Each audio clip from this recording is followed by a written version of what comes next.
अस्सलामुअलैकुम वरहमतुल्लाहि वबरकातुह। उम्मीद करती हूँ आप सभी अच्छे से खैरियत से होंगे, बहुत सारी दुआ कर रहे होंगे, बहुत सारी इबादत कर रहे होंगे।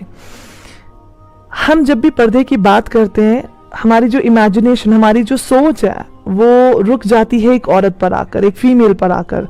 नहीं जी, पर्दे का मतलब हो गया औरत, और वो काला रंग का कपड़ा लपेट कर पूरे बदन पे, चेहरा ढककर, हाथ ढककर, पैर ढककर बाहर निकलना।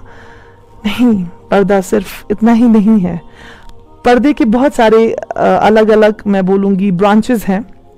उनमें से एक है खुद को कवर करके रखना, जो कि सिर्फ एक औरत पे अप्लाई नहीं होता, यानी सिर्फ औरतों के लिए नहीं है पर्दा। आपको क्या लगता है, जो मर्द हजरात हैं, अगर वो 6 पैक बनाएंगे और बड़ी मस्कुलर सी बॉडी होगी, अच्छी खासी अट्रैक्टिव सी बॉडी बना के टाइट सी शर्ट पहन लेंगे, टाइट सा कुर्ता पहन लेंगे, कुछ जिसमें पूरा फिगर अच्छे से विजिबल है, दिख रहा है भी कि इन्होंने क्या पहन के रखा है या इनकी क्या बॉडी मेजरमेंट होगी, या बहुत अट्रैक्टिव सी बॉडी बना ली है, फिर उसके बाद टाइट से कपड़े पहने, आपको लगता है वो जायज़ होगा? बिल्कुल नहीं। अगर पर्दे का हुक्म औरत को है, पर्दे का हुक्म मर्द को भी है। आपको ये ख्याल रखना है कि जहां अगर औरत एक बेपर्दा होके बहुत ज़्यादा मेकअप लगा के या बहुत अजीब से कपड़े पहन के वो बाहर निकल रही हैं जिससे कि मर्द बहुत अट्रैक्ट हो रहे हैं, सेम होता है जब एक मर्द इस तरह, पता है कि अल्लाह ताला ने खूबसूरत शरीर दिया है और आप उसे दिखाने पे, उसे आप नुमाइश की चीज़ बना लें, आप नुमाइश करना शुरू कर दें, तो ख़रीदार भी बहुत सारे हैं, नजरें हर किसी के पास है, तो औरत भी अट्रैक्ट होगी।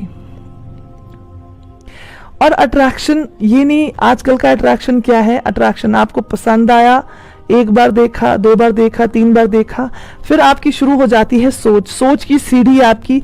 आपको ये पता है बहुत अच्छे से कि जब हम सोचना शुरू करते हैं, सोच की कोई हद नहीं है।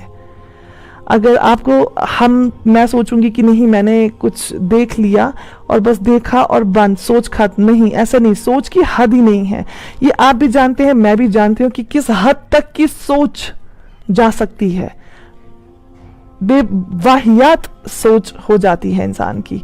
जब आप, कोई लड़का किसी लड़की को देखता है, अट्रैक्ट होता है, या लड़की किसी लड़के को देखकर अट्रैक्ट होती है, वो वहीं नहीं ख़त्म हो जाता, वो शुरू हो जाता है, शैतानियत का सिलसिला वहीं से शुरू हो जाता है। आपने पलट कर देखा, फिर बात हुई, ख्यालों में न जाने क्या क्या होता है, अपने जहन में पता नहीं क्या क्या हो रहा होता है।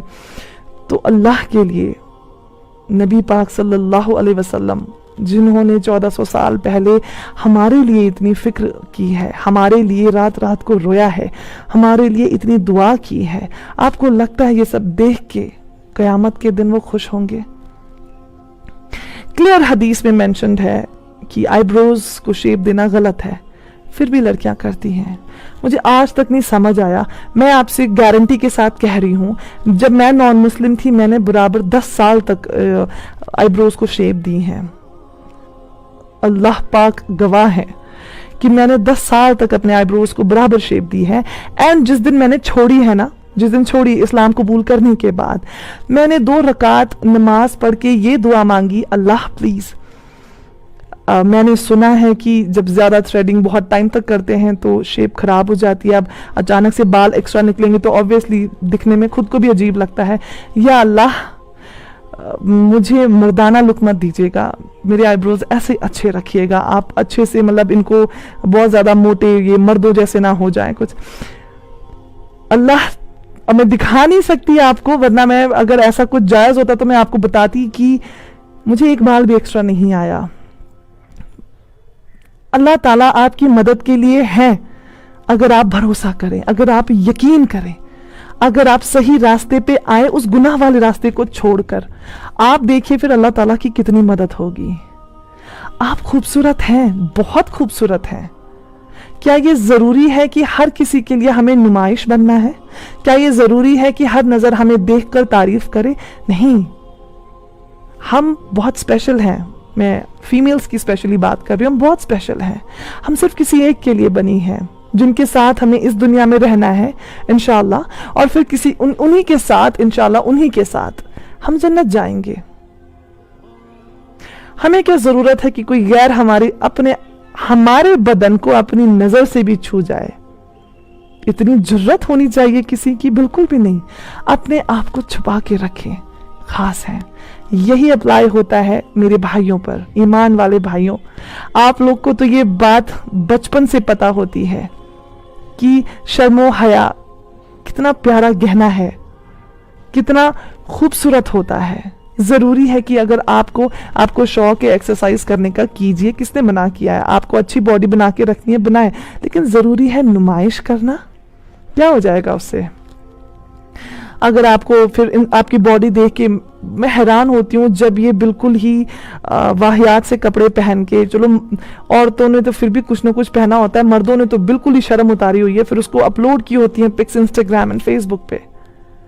इससे क्या हो जाएगा? चंद फॉलोअर्स, चंद लाइक्स, कुछ शेयर्स, या शायद कुछ कॉन्ट्रैक्ट्स मॉडलिंग के, फैशन शोज के, या फिर एक्टिंग के। That's all. अल्टीमेट डेस्टिनेशन याद रखें कि मौत आनी है, और जिस दिन मौत आई ना, ये जो 6 पैक है ये कीड़ों ने खाने हैं फिर। और मेरी प्यारी बहनों, ये जो आईब्रोज हम बनाते हैं ना, या ये जो हम्प हम सर पे बड़ा सा बनाते हैं, जो कि क्लियरली मना है कि औरतों को जो पीछे से सर में जो आप जुड़ा कुछ बनाते हैं लंबा सा ऊंचा सा ऊपर, ऊंट की जो पिछली हड्डी होती है गर्दन के पास, वैसा नहीं बनाना है आपको, फिर भी बनाते हैं। ये आपको कब्र के अंदर जाना है और वहां कीड़ों ने सब कुछ खा जाना है, कुछ नहीं बचना है आपके बदन पे। अल्लाह के वास्ते नबी पाक सल्लल्लाहु अलैहि वसल्लम की इज्जत करें, उनकी बातों की इज्जत करें जो उन्होंने हमें फरमान दिया। अल्लाह के लिए ये सब छोड़ दें। आप एक बार वापस आए सही रास्ते पे और फिर देखें अल्लाह ताला आपकी कितनी मदद करते हैं, फिर आप सुकून देखें कितना आएगा आपको। अल्लाह के लिए एक बार छोड़ कर देखिए, सिर्फ अल्लाह के लिए। अपना ख्याल रखें, बहुत सारी दुआ करें, सारे उम्मतियों के लिए दुआ करें, बहुत बहुत दुआओं की ज़रूरत है। अस्सलाम वालेकुम व रहमतुल्लाहि व बरकातुहू।